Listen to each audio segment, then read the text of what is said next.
Si c'est quelque part, ça ne peut être que dans le premier volume. Ça serait amusant de trouver une trace. Parce que les carrés, c'était toujours mon grand sujet. Regardez-moi ça.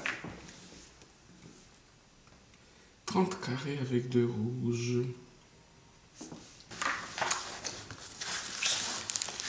Carré concentrique. Cette gravure qu'on fait, le sujet, c'était ces 20 carrés concentriques qui ne sont plus concentriques car ils sont déplacés en XY, toujours parallèles. Donc, ma règle du jeu m'interdit de pivoter, mais de glisser comme ça. Alors, des carrés concentriques pour voir ce que c'est, la densité. J'ai fait des planches successives avec 10, 20, 30, 40, etc. Alors regardez, c'est toujours totalement différent.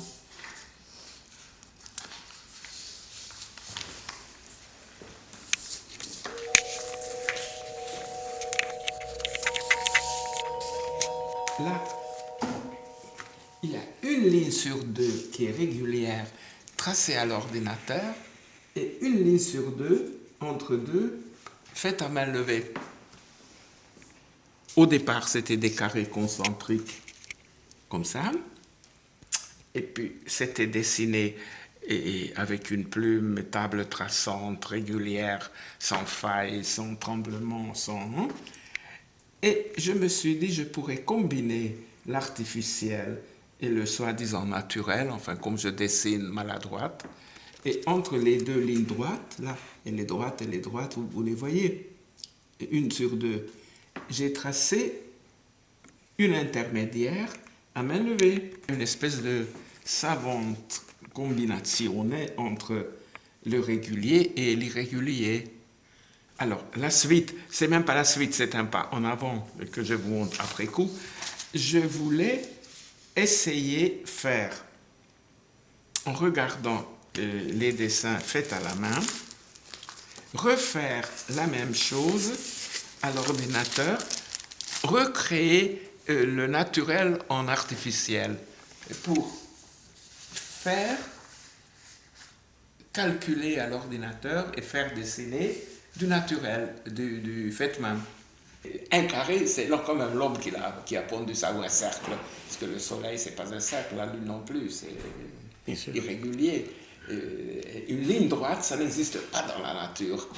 J'étais un matin au Louvre avec mon mari, et on a vu, c'est lui qui a vu, tout d'un coup, il fallait que je trouve la photo. Elle est là. Il m'appelle, il me pousse devant cette sculpture en disant « Regarde-moi ça ». Alors, sur le vêtement de cette dame, qui est la dame d'Auxerre, voilà agrandi. C'est déjà mon sujet.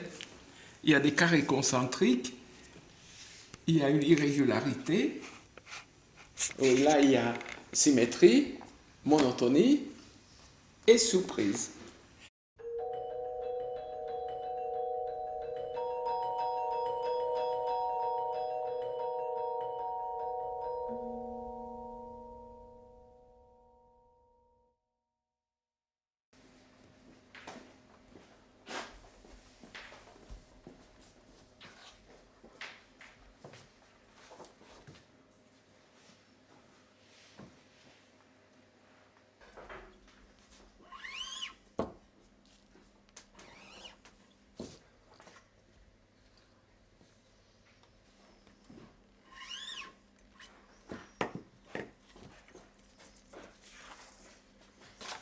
Et le dernier, ben voilà, c'est ces deux-là. Là, il est à peine perceptible. Hein. Oui, oui. Voilà. Mais oui, on le voit. Et là, on a une lumière qui vient comme ça. Ce que faisait mon père quand il faisait les sérigraphies comme en peinture, on apprête la toile et lui, il apprêtait le papier pour le stabiliser, etc. Oui. Et du coup, quand le papier vieillit, il devient jaune, mais les couleurs restent les fraîches. couleurs restent couleurs. Voilà. Moi, aujourd'hui, je préfère ces papiers-là. Là, par rapport à ce travail-là où on est dans une encore une fois, dans une simplicité des couleurs et de l'interaction, il amène un plus, quoi. L'autre, c'est un velin d'arche. Un velin qui fait donc 120. Qui fait 120. Non. Je vais vous sortir les deux pour que vous voyez la qualité du papier. Hein. On le lècherait hein, quand il n'y a rien dessus, c'est beau.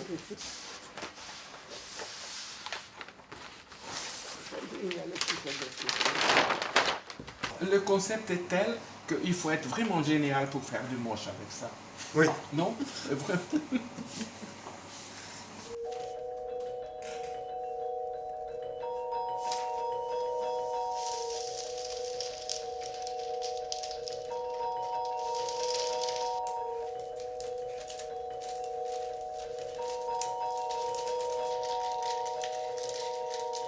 Vous voulez faire décaler le carré Non, mais ce que je vais faire, c'est que je vais couper le calque qui est trop grand.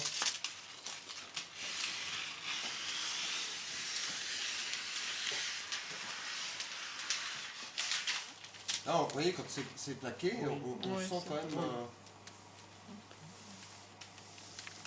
Mais ils sont quand même un peu trop près l'un de l'autre, hein, les trois. C'est surtout le... Enfin, il faut faire proportionnellement, mais je mettrais plus de l'écaillé entre ça que nous.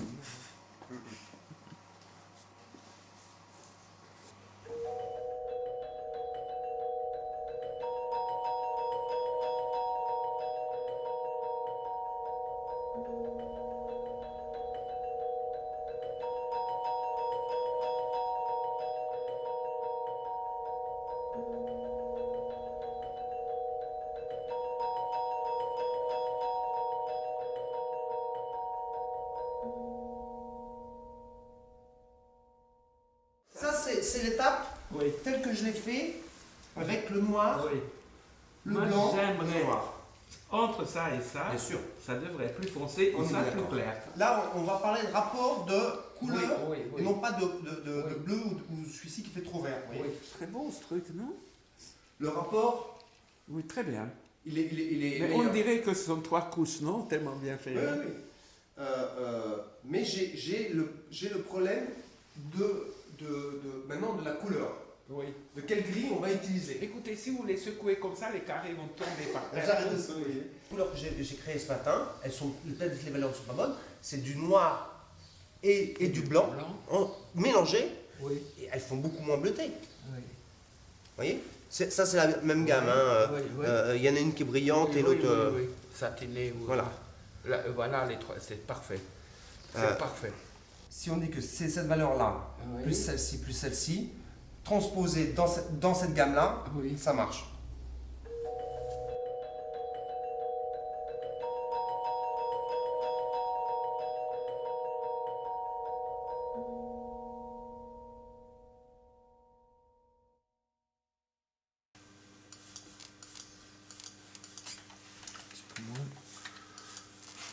Donc,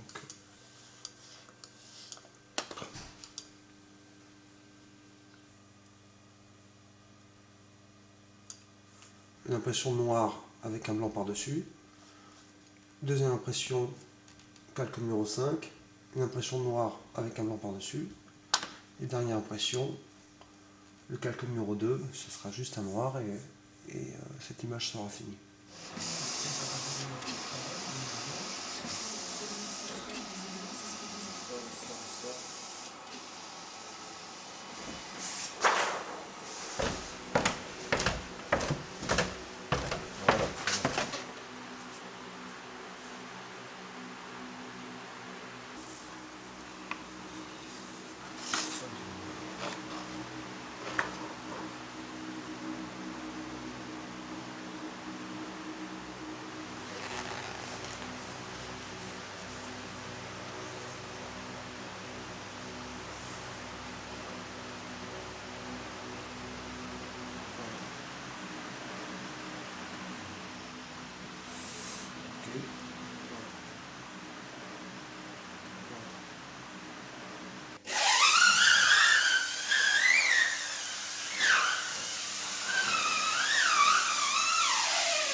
Ouais, tout droit. Ouais, tout droit, ça va être assez délicat. Ouais. Voilà.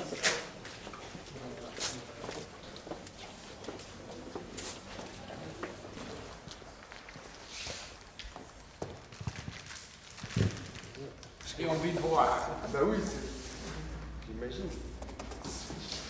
J'imagine. Je vais essayer de... Ah, la première, on va... Alors lui, c'est le fils du Paganini du Blanc, mais fils digne du Paganini du Blanc. Merci. Oh, c'est très beau. Ouais. J'aimerais bien qu'on puisse les voir les fils. Bravo Paganini, hein? Et là, c'est mon nom, ça change pas. Invariable. Les labyrinthes, c'est une chose que j'aurais toujours aimé faire, mais c'est au-dessus de mes capacités intellectuelles, parce que c'est un chemin où on ne peut pas se tromper. On peut bifurquer et on revient sur ses pas, il n'y a pas de croisement, donc on arrive au centre, on ne se trompe pas. Alors ce que j'ai fait beaucoup, c'est des dédales, et alors les dédales, on peut se tromper, il y a des croisements, on peut prendre on peut se déplacer des heures, des jours, des mois, des années. C'est même une très bonne image, on avance, on recule, on se trompe, on rebrousse chemin, on refait le même faux chemin, on recommence, on re-entre. Et bien sûr, c'est une très bonne image de tâtonnement. Plutôt le dédale que labyrinthe, parce qu'on peut se tromper quand on fait de la recherche.